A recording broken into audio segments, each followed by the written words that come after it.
Hola gente, bienvenidos al primer video del capítulo 3 de econometría, que es, vamos a tratar el análisis de regresión múltiple.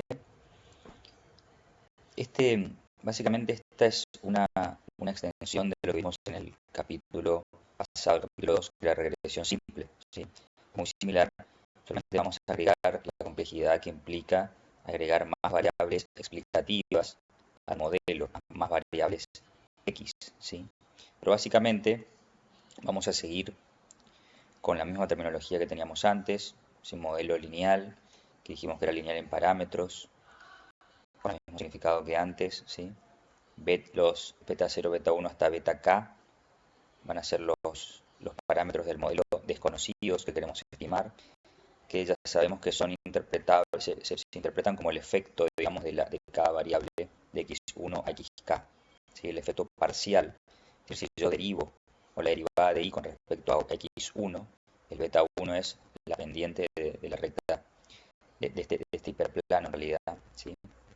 De regresión. Beta 1 es la derivada primera de y con respecto a x1. ¿Está? Y bueno, eso es cierto si se cumple cierta propiedad con el error. Si yo derivo y con respecto a x1, se deriva toda esta ecuación con respecto a x1. Así que, en particular, eh, hay que ver qué pasa con el error, ¿sí? Este error no debería variar con x1. Y bueno, eso es lo que básicamente está acá al final. Ven que acá al final de la diapositiva dice: seguimos con la necesidad de imponer un supuesto sobre la esperanza condicional, ¿sí? Que es que el, la esperanza de el error u condicional, la esperanza del error u condicional a x1, x2 y xk, ¿sí? Vamos a ver esto que tengo acá. Esta esperanza es igual a 0. Ven que la esperanza es el valor esperado de la variable u no debe cambiar con ninguna de las x que tengo en el modelo, ¿sí? Por tanto, eso es lo que me permite decir que cuando cuando voy a derivar y con respecto a una de las x, ¿sí? La u permanece constante, es decir, la u no va a variar cuando cambia alguna x, por lo menos en su valor medio. Pero es lo que me interesa, porque recuerden, de vuelta voy a ser insistente con esto, lo que estamos modelando acá, ¿sí? Esta es la parte sistemática de I, que no es otra cosa que la esperanza de I condicionada a X, ¿sí? La esperanza de I condicional a X. Podríamos ver cómo cambia el valor esperado de I cuando cambian las variables X, los regresores. En particular me puede interesar una o dos variables. Quizás, normalmente es una variable que me interesa ver, por ejemplo, cómo cambia la inflación con respecto a la emisión monetaria, cómo cambia el salario con respecto a la educación. Típicamente es una o un set de variables X que quiero ver en particular el efecto.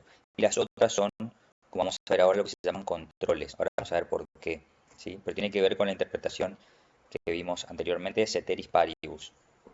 Sí, ya dijimos en la interpretación ceteris paribus que si queremos, digamos, interpretar estos betas, ¿sí? como un efecto causal, es decir, que es el efecto que tiene sobre I la variación de x1, sí o sí tenemos que suponer que todos los factores relevantes que explican I y que están relacionados con x1, ¿sí? están incluidos en el modelo, es decir, no dejamos ninguno en el error. Por eso debemos incluir aquí en x2, x3, x4 hasta xk todos los factores relevantes que explican I, ¿sí? Que potencialmente están relacionados con x1. Eso es para poder luego interpretar beta 1 como el efecto causal de x1. De eso básicamente se va a tratar todo este capítulo, ¿sí? De lo más importante que vamos a ver como cuestión nueva, original. El resto es lo parecido a lo que vimos en el capítulo pasado. Bien, y en esa interpretación ceteris paribus, este supuesto, esperanza del error condicional a x igual a 0, en realidad lo que importa es que acá sea constante, no que sea 0, como dijimos antes. Igualmente, si es 0 no hay problema. Si no es 0, digo, no hay problema. Decir 0 básicamente vamos a ver que siempre que incluyen ordenada al origen en el modelo, si esto no es 0, ¿sí? Esto quiere decir que si yo aplico esta esperanza condicional a x, acá a y, es decir, pongo esperanza de y dado x1, x2, x3, x4, como estoy condicionando por x, toda esta parte sistemática me queda tal cual, porque se trata como constantes. Las x se tratan como constantes, y lo único que queda es esperanza de u dado x, como que por este supuesto es 0, ¿sí? Entonces, lo que vemos, entonces, lo que me queda acá es la parte sistemática, luego aplicar esa esperanza, y acá me queda la esperanza y dado x. Entonces, lo que estoy viendo cómo cambia es la esperanza de y dado x cuando cambia alguna x, es decir, la derivada parcial de esa esperanza con respecto a x1, por ejemplo, sería beta 1. Entonces, ese beta 1 es interpretable como el efecto de x1 ceteris paribus, o todo lo demás constante, en relación solo a las otras variables que incluí, beta 2, beta 3 hasta beta k. Es decir, manteniendo constantes el efecto de esas variables, ¿sí? No de otras que no incluí. ¿Sí? Por eso siempre tengo que incluir todo lo necesario para poder estar seguro de qué es lo que permanece constante o controlado en el modelo. Por eso las variables a veces se llaman de control, ¿sí? Bueno, entonces, para ilustrar un poco esto, quería volver a...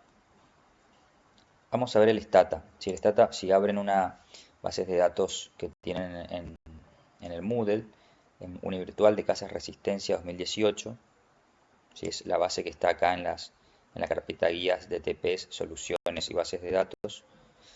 Al principio tienen Casas Resistencia y una guía de las variables que incluye, ¿sí? Entonces, si abrimos con Stata 14,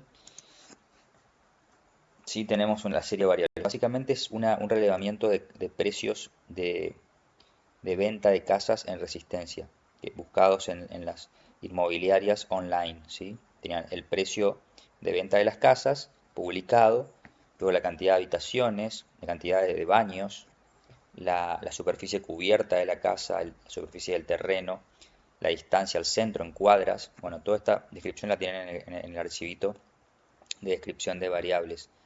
Si tiene garage, perdón, acá es la capacidad del garage, ¿sí? Cap-gar, capacidad del garage, y para 0 autos sería sin garage. Un auto, 2 autos, 3 autos, etc. Si tiene piscina, si tiene quincho, y la ubicación, básicamente si está en el centro o si está en uno de los 4 cuadrantes que rodean al centro, ¿sí?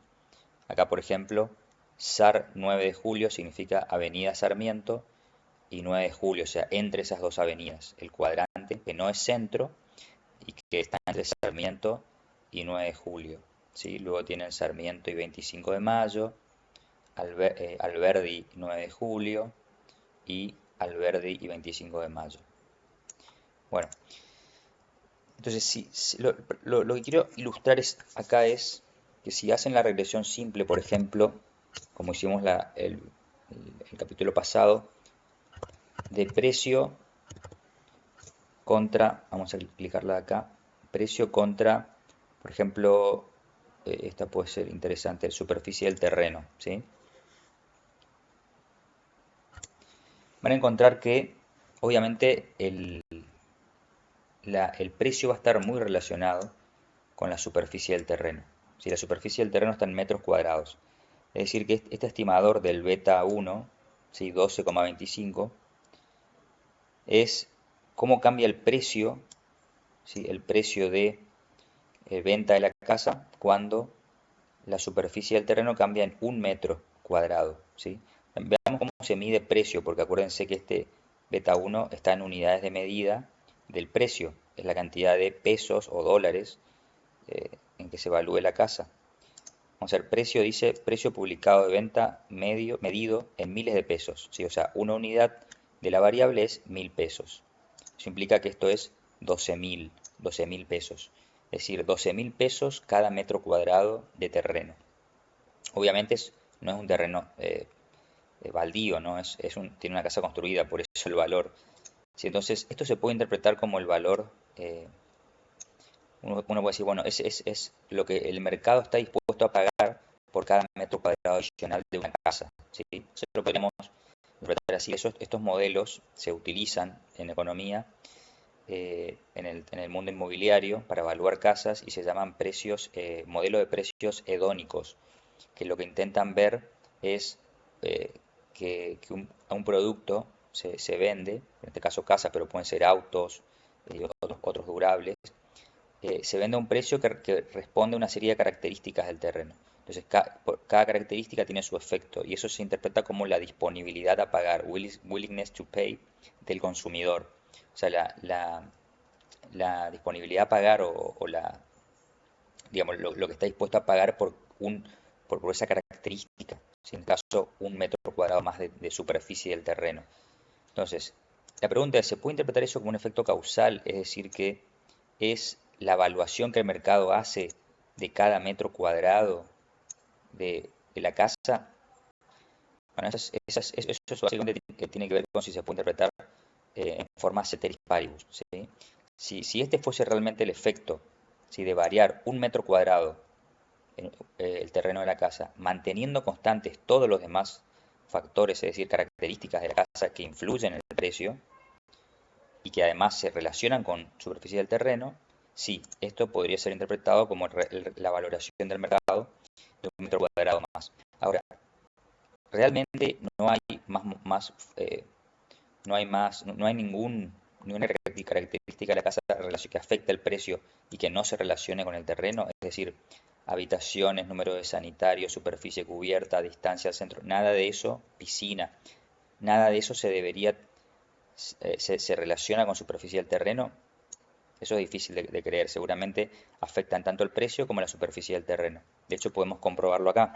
Si hacemos una correlación entre precio y, por ejemplo, algunas variables acá de piscina, capacidad de garage, superficie, sobre todo superficie cubierta, sanitario, ¿sí?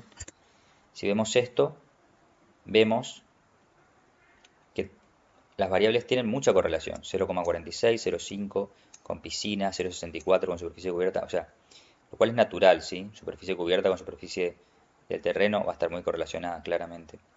0,8 con la cantidad de sanitarios, perdón, estamos viendo superficie del terreno. O sea, todas estas variables afectan el precio, ¿sí? Que es una de las cosas que queremos ver. Y otra cosa que queremos ver es si también afectan la superficie del terreno. Eso es lo que quería ver también. Porque si afectan las dos cosas, estamos en un problema en cuanto a interpretación ceteris paribus, ¿sí? Claramente afectan el precio, como era esperable, esas características. Ahora, ¿se relacionan también con superficie del terreno? Acá. Vemos que en la columna hay bastante relación. 0,3 acá, 0,2, 0,31. O sea, esto es suficiente alta correlación como para que yo diga sí, estas características se relacionan con superficie del terreno y además, como vemos acá, también se relacionan con el precio, ¿sí? Es decir que seguramente este 12.258 pesos contiene en parte el efecto también de todas estas variables, ¿sí? Precio, piscina, perdón, capacidad de garage, superficie cubierta, ¿sí? De todas estas variables que se relacionan con superficie del terreno.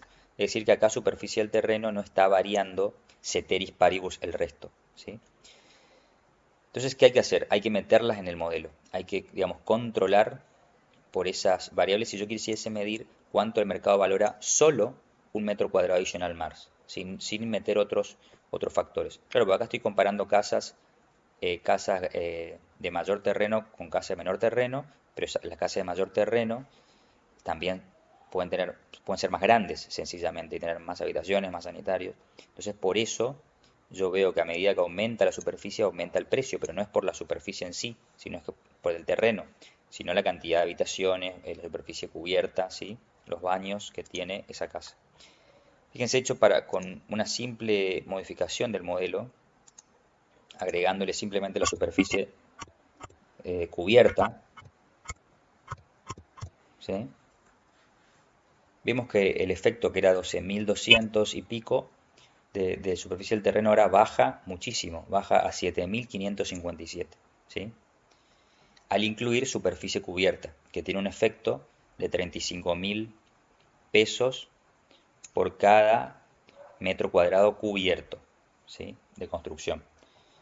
Se dan cuenta que entonces este 12,25 ¿qué era? ¿Era la valoración de un metro cuadrado más ceteris paribus? ¿El resto? No.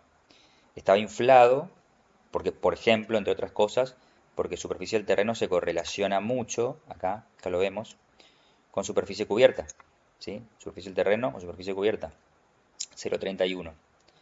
Y con otras más también, si se incluyen piscina, garage, eso va a seguir cambiando, ¿sí? Pueden hacer la prueba. Entonces, lo mejor que puedo hacer siempre para decir, bueno, el efecto este que estimo es, manteniendo constante los demás factores, es incluir todos los demás factores que pueda. No solamente superficie cubierta acá, sino todos los otros, piscina, garage, todo. Si mi interés es aislar el efecto de cada cosa, de cada factor, ¿sí?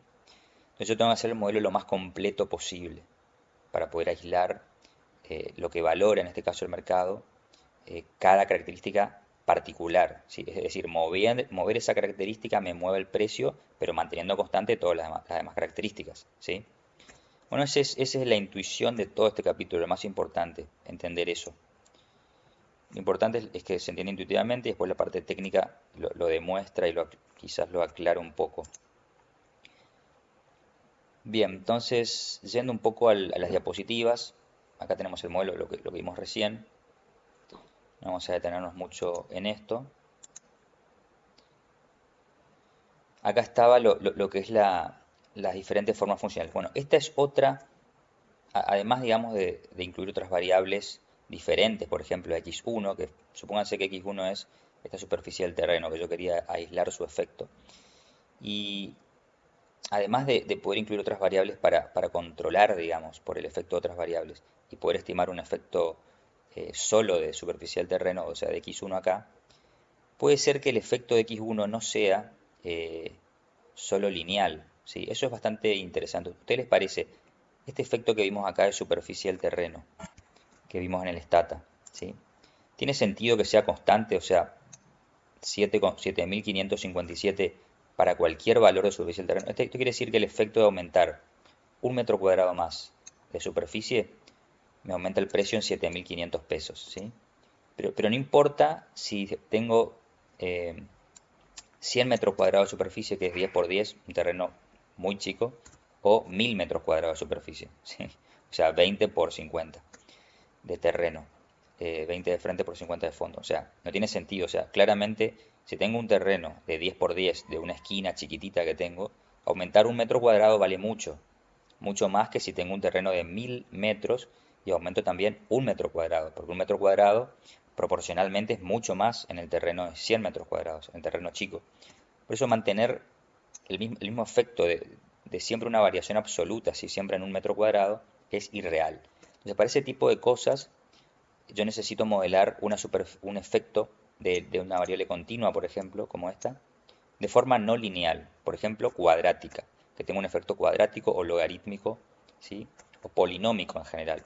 Bueno, eso es lo que está en la diapositiva, de forma funcional, ¿sí? Por ejemplo, x1, la superficie del terreno, yo la puedo modelar como una función cuadrática, ¿sí? Superficie del terreno sería un regresor y superficie del terreno al cuadrado sería otro regresor, ¿sí?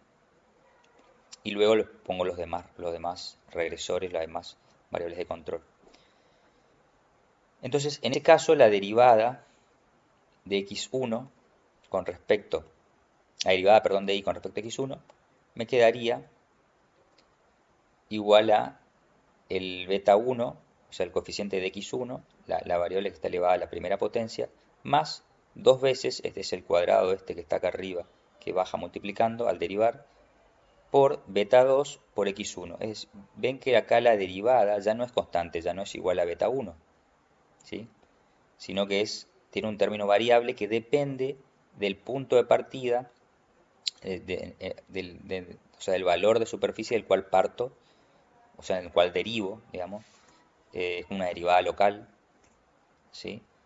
Y esto tiene sentido porque el efecto de aumentar un metro cuadrado más del terreno va a depender si el terreno, si la superficie de la que parto es chica o grande, ¿sí? Entonces esto puede ser que sea una función decreciente en x1, es decir, a mayor superficie, menor el efecto, es decir, este beta 2 es posible que sea negativo, o sea, se espera que sea negativo, ¿sí? En teoría, hay que ver después en los datos si se da, si no se da, porque puede ser, pero tranquilamente puede no darse. Pero en principio, si esperamos que la lógica económica nos diga que a menor superficie, a mayor superficie del terreno, perdón, decrece este efecto. O sea que necesito que el beta 1 sea positivo y el beta 2 sea negativo.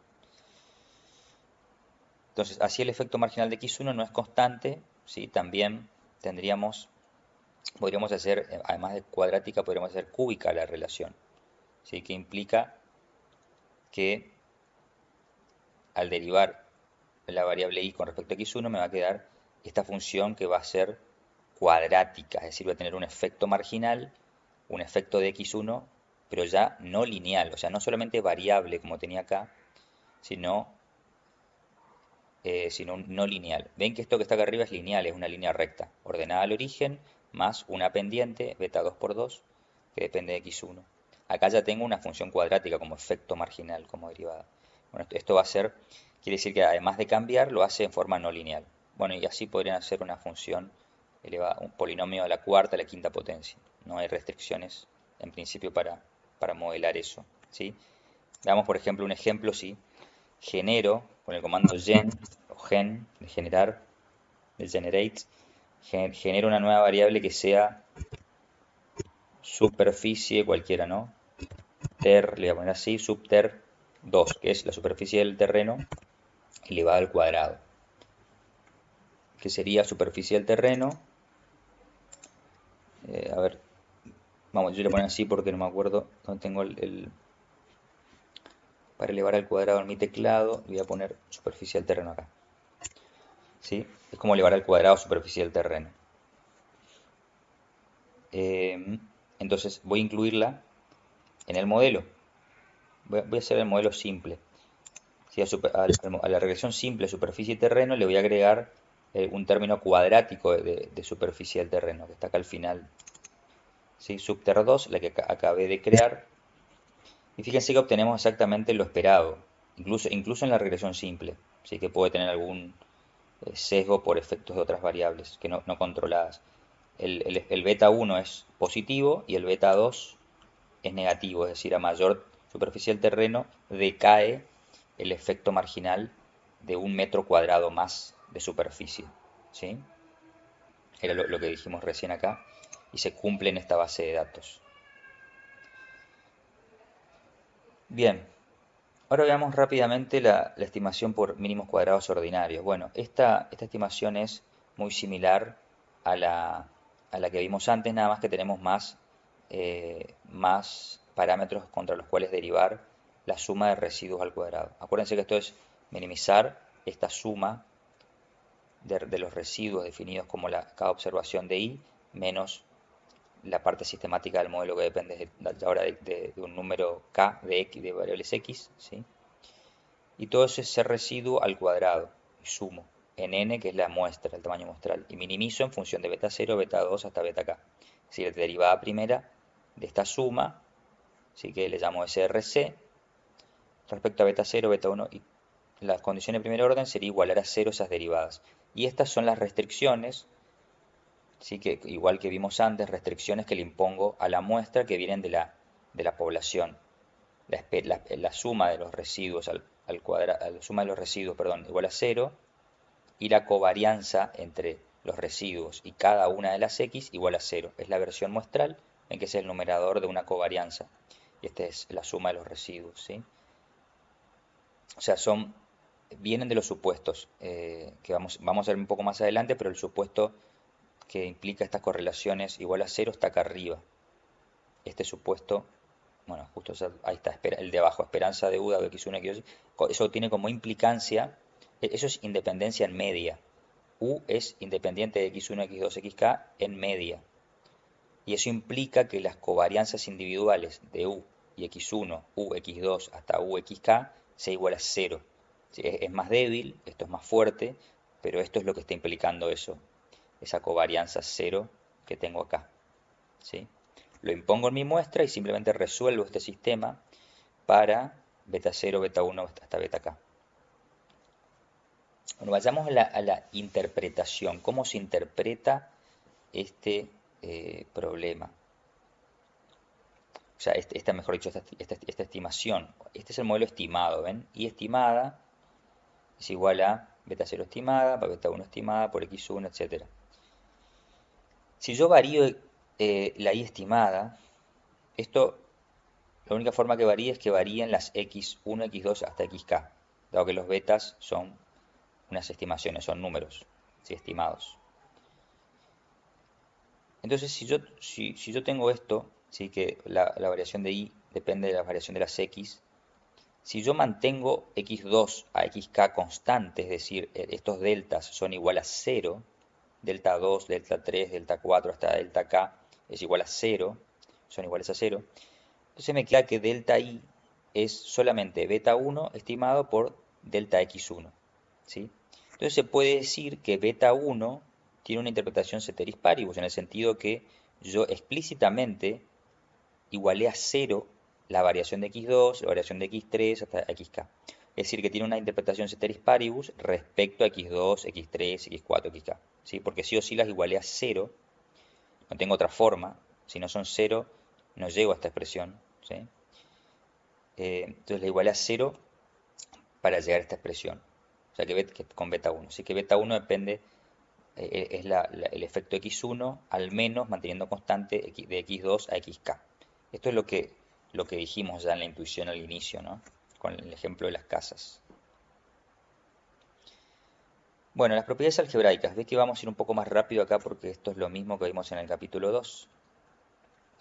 Esto es lo mismo, ¿no? Sumatoria de los residuos igual a 0, por lo tanto el promedio de los residuos igual a 0. Esto viene de la condición de primer orden número 1, esta suma de residuos igual a 0, se ve acá, ¿sí? Esta sumatoria esto es como el numerador de la covarianza entre x y u, ¿sí? Esto viene de acá, esta es lo mismo, esto es x, esto es u, el residuo x por u, el residuo, sumatoria igual a 0, ¿está? O sea, los residuos y las x no se correlacionan en la muestra, ni de x1, ni de x2, ni de xk. El supuesto 3 también, la recta, en este caso no es una recta de regresión, sino un hiperplano de regresión, ¿sí? El hiperplano pasa por los puntos, ¿sí? Ordenados, digamos, por los puntos ordenados de las medias de y de las x. O sea que esta igualdad se cumple. La media de y es igual a la parte sistemática del modelo evaluado en las medias de las x. Básicamente eso es tal cual lo vimos en capítulo 2 para la recta. Y por último, del primer supuesto y del número 2 se cumple que, algo que también vimos antes, que las y estimadas, es decir, las estimaciones, las predicciones o estimaciones del modelo y sombrerito, no se correlacionan con los residuos, ¿sí? Básicamente porque como las x no se correlacionan con el residuo y las y estimada es una función exclusiva de las x, de hecho es una combinación lineal de las x con los betas, ¿sí? X por cada beta me da y estimada, o sea que si las x no se relacionan con el residuo, tampoco esta combinación lineal de esas x se va a correlacionar con el residuo, ¿sí? Básicamente eso. Y son propiedades como en el capítulo 2 que surgen de imponer los supuestos poblacionales que hacemos al supuesto, a la muestra, ¿sí? De la esperanza, sobre todo del error, esperanza condicionada y no condicionada, que sea constante. Bueno, y ahora entramos en una parte muy importante del capítulo que, bueno, ya la discutimos intuitivamente, que es cómo interpretar parcialmente digamos, estos resultados de la regresión.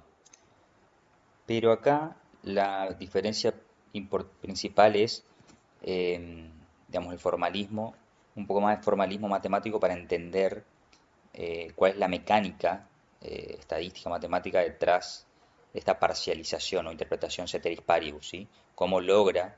Pues si no es como por arte de magia, ¿no? Dijimos, bueno, incluir los demás variables x para interpretar parcialmente y bueno, está bien, porque al incluir las variables cada uno tiene su efecto, entonces no se le imputan esos efectos a la variable x1, que puede ser de interés, está bien. Bueno, ¿cómo logra eso mecánicamente en mínimos cuadrados ordinarios el modelo múltiple?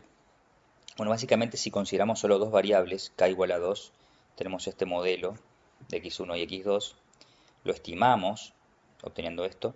Fíjense que el estimador de beta 1, por ejemplo, tiene esta forma que es parecida al estimador de regresión simple.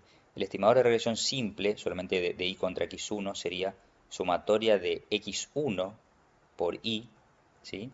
O mejor dicho, x1 menos su media por y menos su media, dividida la suma total de cuadrados de x1. Es decir, que reemplaza x1 por r1, esta fórmula, ¿sí? Y no centra por la media de x y la media de y, porque r1, como es un residuo, que ahora vamos a ver de qué se trata, ya está centrada.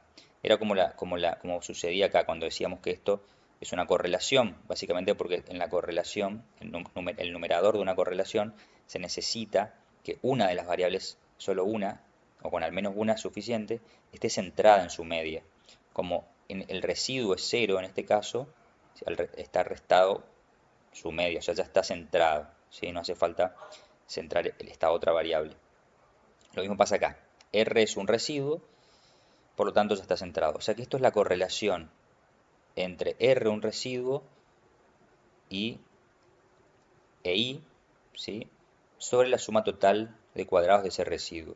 Donde ese residuo es básicamente el residuo de la regresión de x1 contra x2. Es decir, yo tomo x1, que es la variable de la cual quiero estimar su efecto. La regreso contra x2, ¿sí? Es decir, le saco la parte sistemática, estimo la parte sistemática, que depende de x2, y se la quito. Se la quito y me quedo con el residuo. Si ven que x1 es igual a la parte sistemática, que depende de x2, más el residuo. Si yo resto a x1 la parte sistemática, me queda solo el residuo. Y ese residuo, R1, porque es de x1, es el que lo regreso contra y. Es decir, que R1 es la parte de x1 no relacionada con x2. ¿Sí? De ahí viene la parcialización. Le quito a x1 la parte que se relaciona linealmente con x2. Y lo que me queda, el residuo, con lo que me queda, hago la regresión simple.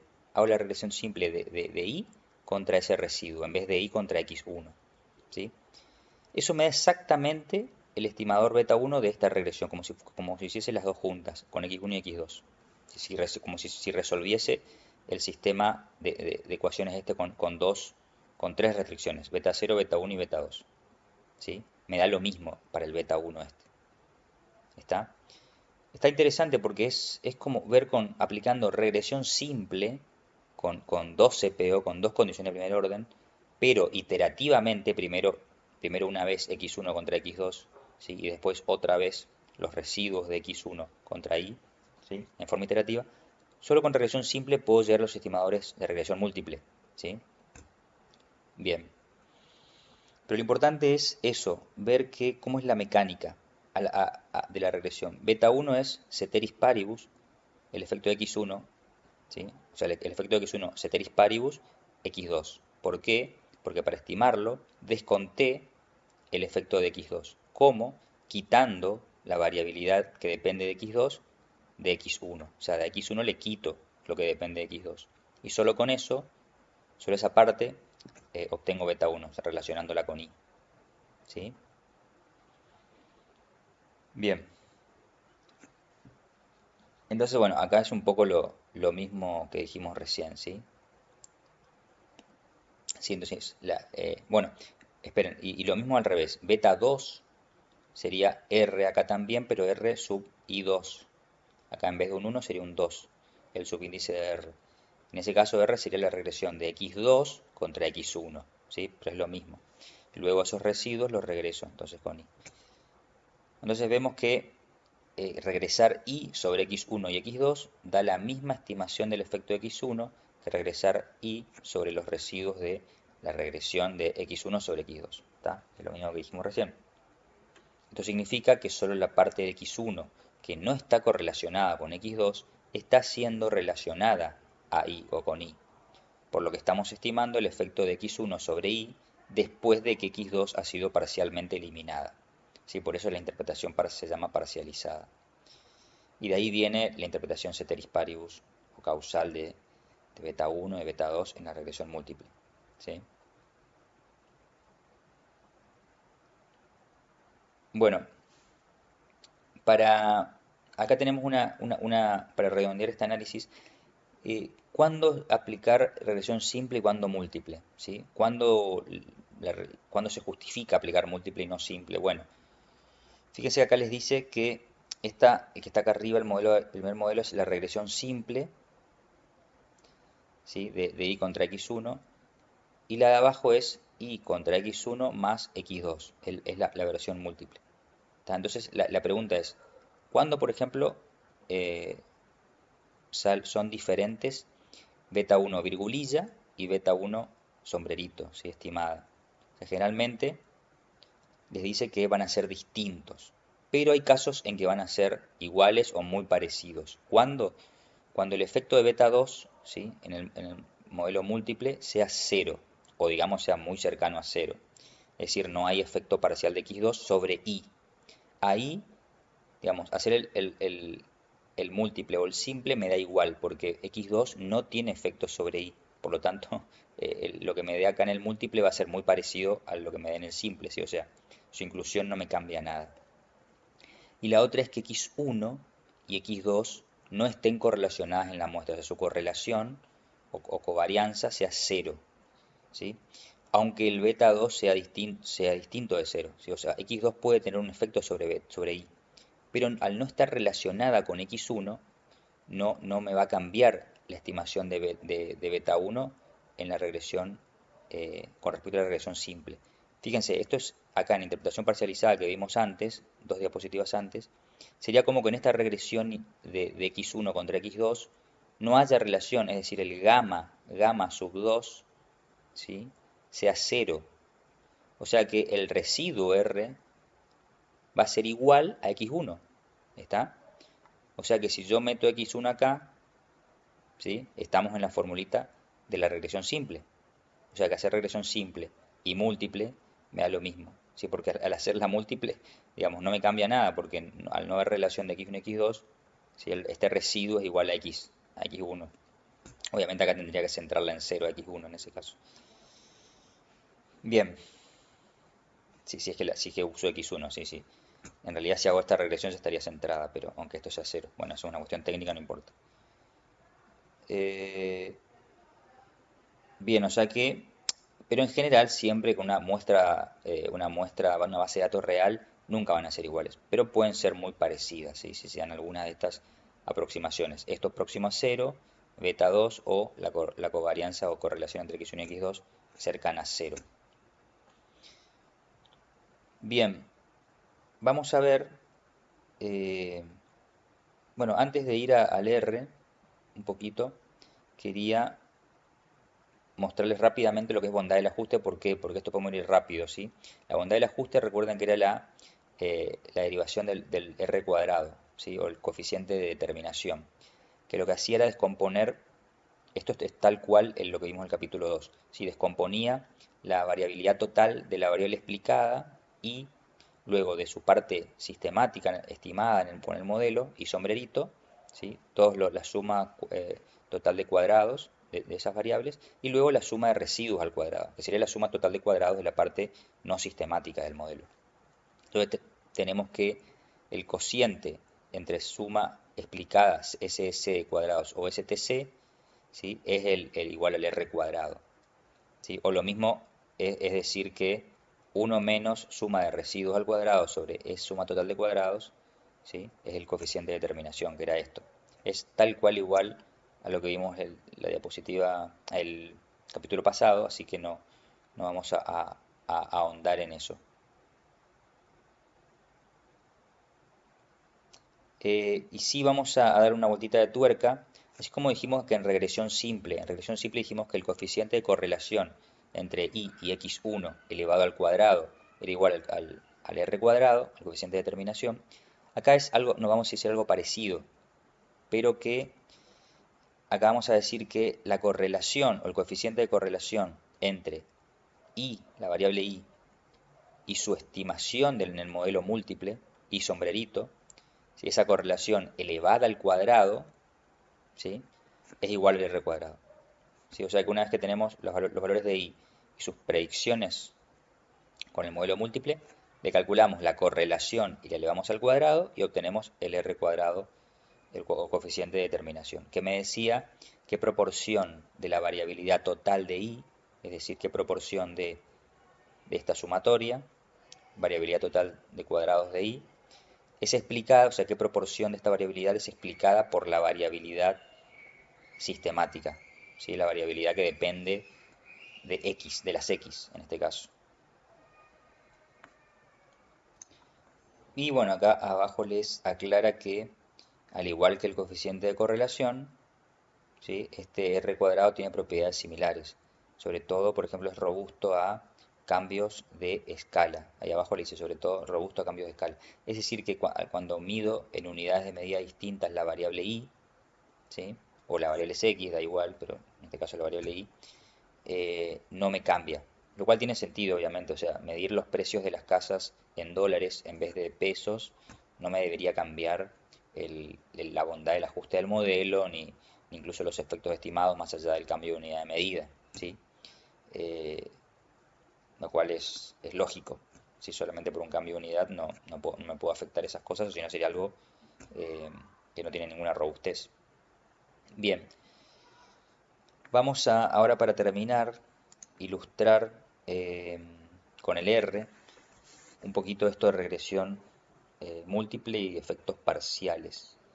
Si ahora en el script del capítulo 3, CAP 3 2016, sigue regresión múltiple, la idea acá es crear un modelo de una variable explicada y dos explicativas que simule la generación de el ingreso de las personas. Es decir, el ingreso de las personas suponemos que depende de la educación, años de educación y la experiencia laboral. Entonces es lo que tenemos acá.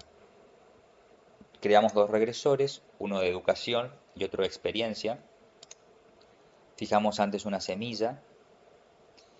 ¿Sí? Creamos educación como con una media de 10 años de educación más una normal con media 5 y desvío estándar 1.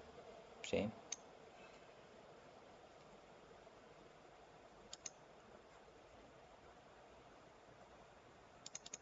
Perdón, tengo que hacer esto. Voy a correr de vuelta porque ahí tiré sin guardar, o sea, ejecuté sin guardar. Y luego voy a crear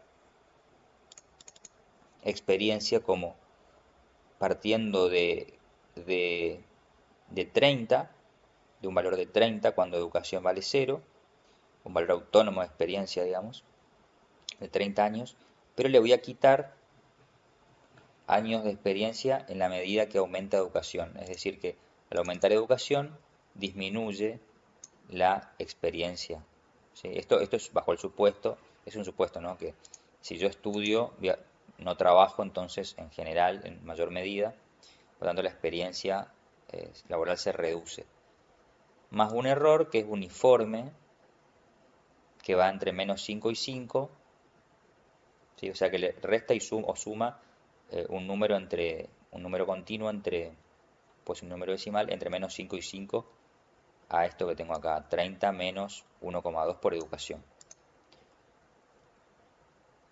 Bien, fíjense si hacemos el histograma de educación, me queda algo, los años de educación se moverían entre 12 y 18 años de educación, ¿sí? Y si hago el histograma de experiencia, me queda entre poco menos que 5 años, 1 o 2 años de experiencia, hasta casi 20 años de experiencia, ¿sí? Bien, hago la correlación, obviamente como la correlación va a ser negativa porque yo creé explícitamente una relación negativa entre experiencia y educación. Por cada año de educación que aumento, se reduce la experiencia en 1,2 años, ¿sí?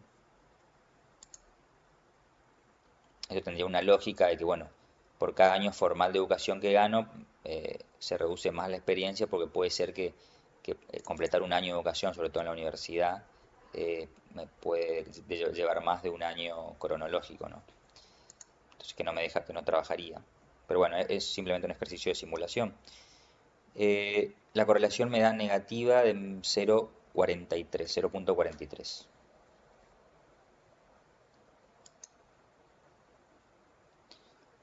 Bueno, ahora voy a generar los ingresos, que va a ser mi variable a explicar por educación y experiencia. Educación y experiencia es x1 y x2, digamos, las x.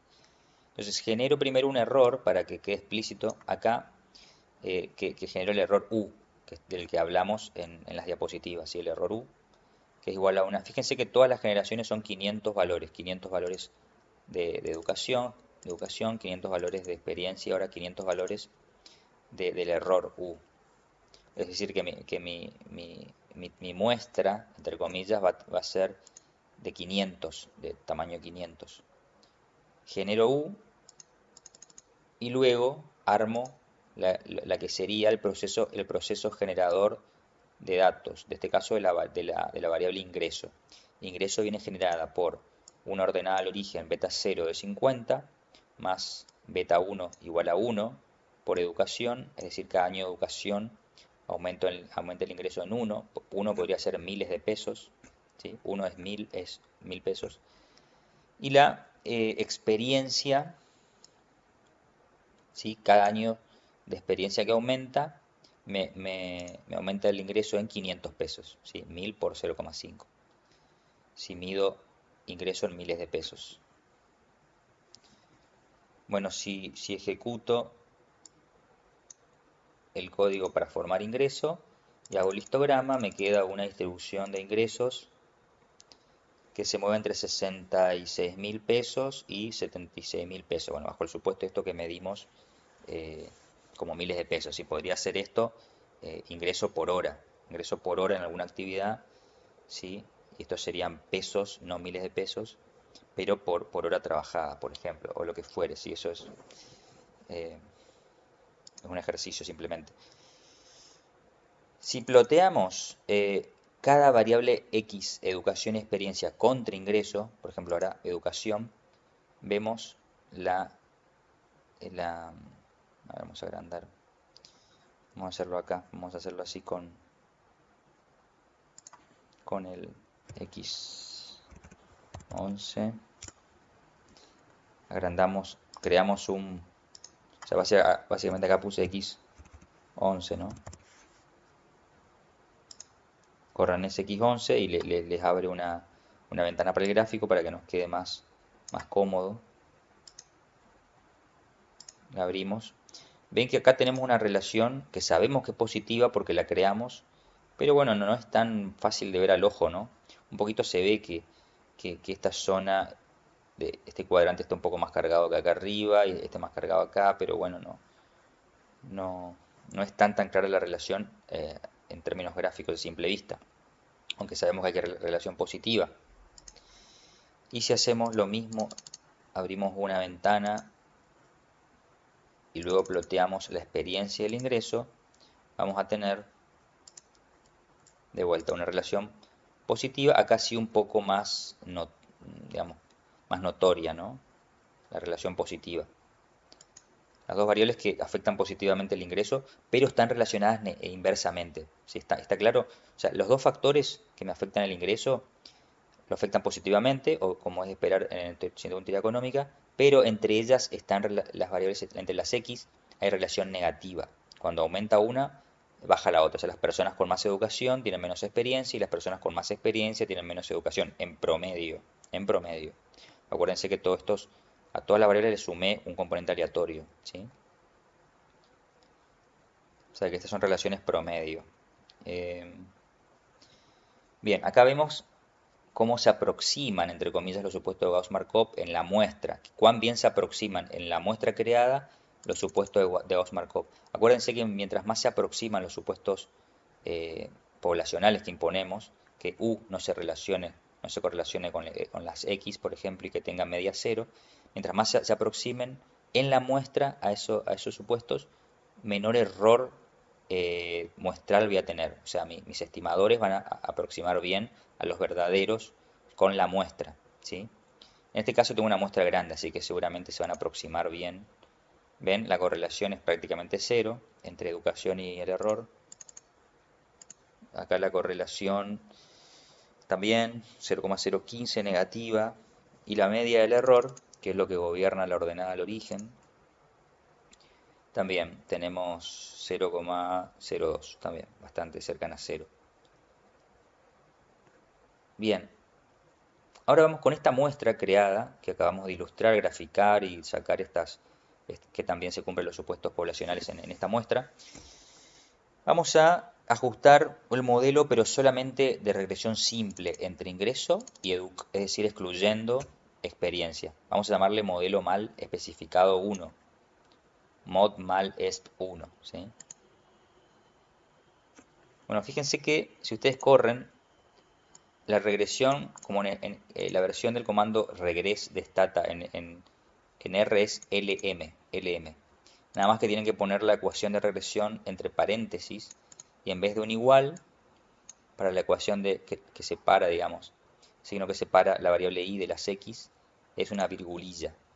O sea, en ese sentido el R es más tedioso de tipear, digamos, una regresión que el stata. ¿Sí? Por eso tiene esa ventaja el stata, ¿no? En ese sentido de hacer análisis de regresión con menores caracteres de tipeo. Bueno, vemos que el ajuste con esta muestra, fíjense que la muestra es muy, muy grande y por lo tanto cumple muy bien los supuestos poblacionales, o sea que deberíamos estimar muy bien los parámetros. Pero como hacemos mal el modelo, ¿sí? Hacemos solamente la regresión simple, vemos que el coeficiente estimado de Duc en este caso es 0,347, o sea, algo parecido a 0,35, cuando el verdadero efecto de la educación es 1. Es decir, que estoy cometiendo un error importante, ¿no? O sea, estoy subestimando con esta muestra, a pesar de ser muy, muy grande, eh, estoy subestimando el efecto de educación es casi un tercio del verdadero, el que estimo, ¿sí? Prácticamente un tercio. O sea que eso es debido al sesgo porque omití del análisis la variable experiencia. Ven, en ese sentido, yo a eso voy. Cuando tengo una muestra y estimo algo, digo, che, esto es interpretable, ceteris paribus, es el verdadero efecto de, de educación. Lo que me estoy preguntando es, che, ¿estoy recuperando el verdadero valor poblacional del efecto beta 1, o sea que es 1? Acá yo lo observo, yo sé que es 1, por eso es fácil. Eso es lo bueno de simular, yo sé lo que vale los efectos marginales de cada variable y puedo ver cuán errado estoy, ¿no? Cuánto es el sesgo. Eh, Claramente quería, bueno, no porque no incluí experiencia, que seguramente está relacionado con educación, ¿sí? Como hacíamos el ejercicio de las casas, ¿no? Con la base de datos de casas no era simulada. Entonces hacemos un ejercicio teórico. Sí, hay otras variables que pueden afectar. Acá ya sé que educación y experiencia están relacionadas negativamente. Así que va a existir sesgo. Pero básicamente la idea es esa. Cuando no simulo, digo, che, ¿esto es interpretable?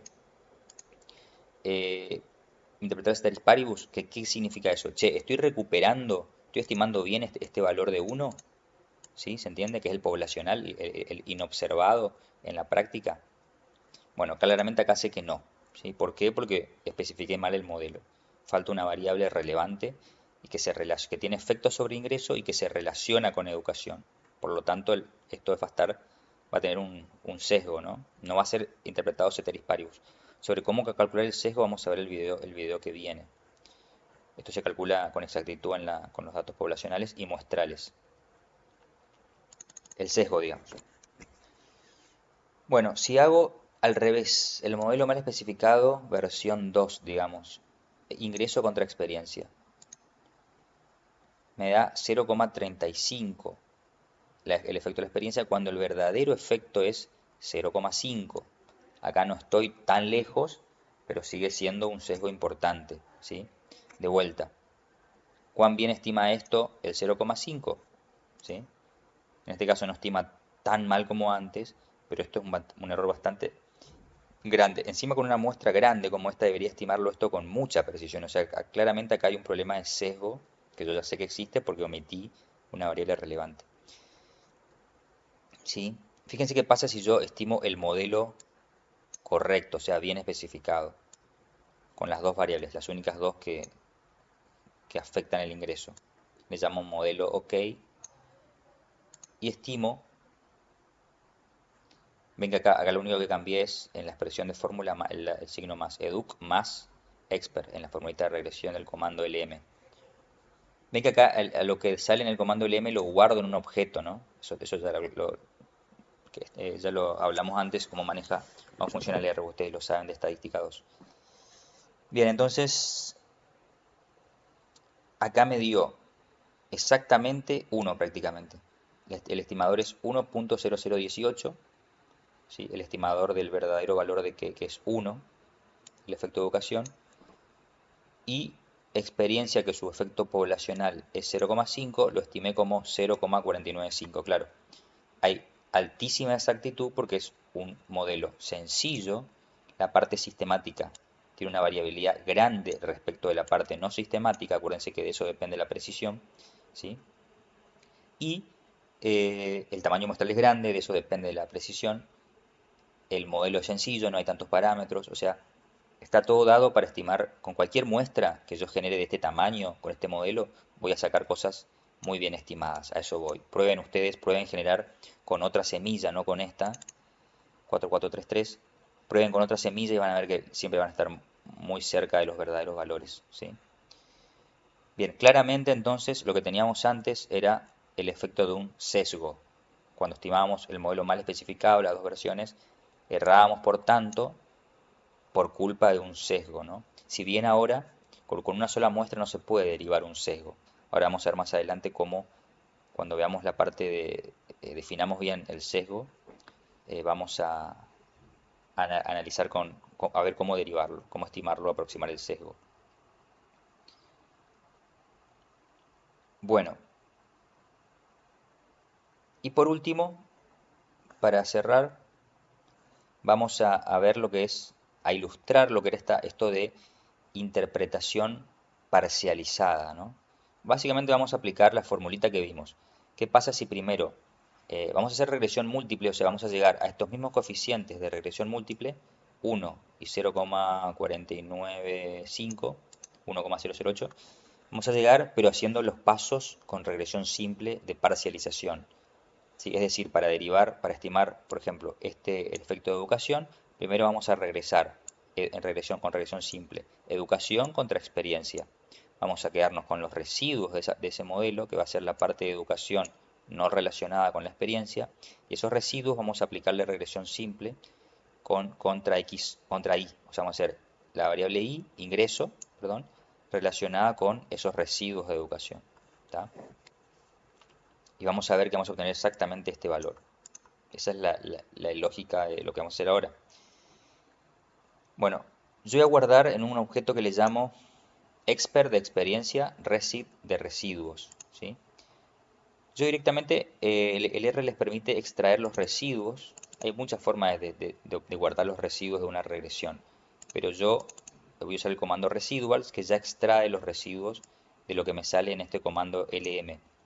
Ven que acá tengo la regresión simple de experiencia contra educación. Es decir, vamos a estimar este coeficiente primero, 0,4957, ¿sí? ¿Cómo? Vamos a regresar primero experiencia contra educación para quitarle a la experiencia la parte relacionada con educación. Y eso que queda, que es el residuo de experiencia, ¿sí? Lo usamos como variable X para explicar el ingreso. ¿Está? En dos etapas. Entonces, acá primero guardo los residuos de la regresión de experiencia contra educ, es decir, la parte de experiencia no explicada por educ. Guardamos ahí. vemos que efectivamente si hago una correlación entre esos residuos que guardé y educ, ¿sí? Que es la parte excluida, no se relacionan, o sea, es cero, como dice acá. La relación es cero, ¿sí? Que bueno, yo lo sabía por una propiedad de MCO, ¿no? Una propiedad algebraica. Bueno, y con esos residuos lo uso de variable explicativa, con una regresión simple también, contra el ingreso, o sea, el ingreso contra esos residuos. Le llamo modelo OK3 y fíjense que me da exactamente 0.4957, lo mismo, exactamente lo mismo que tenía acá arriba, 0.4957, en de resultado de la regresión múltiple. Es decir, estimé el beta 2 de regresión múltiple usando regresión simple en dos etapas, ¿sí?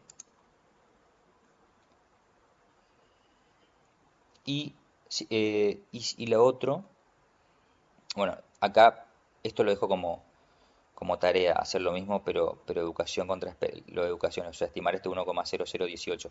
Ahora, lo que tengo acá, bueno, exactamente lo mismo, pero aplicando la formulita de regresión simple, ¿sí? En vez de hacer este LM, hago esto, covarianza sobre varianza, si covarianza de ingreso contra el residuo de experiencia sobre la varianza del residuo de experiencia. Es la formulita de MCO de regresión simple. Es lo mismo, ¿no? Para un poco de repaso, el capítulo 2. Ven que acá tienen más decimales todavía. 0,40, 49, 56, 555. ¿Sí? Acá estaba un poquito más redondeado.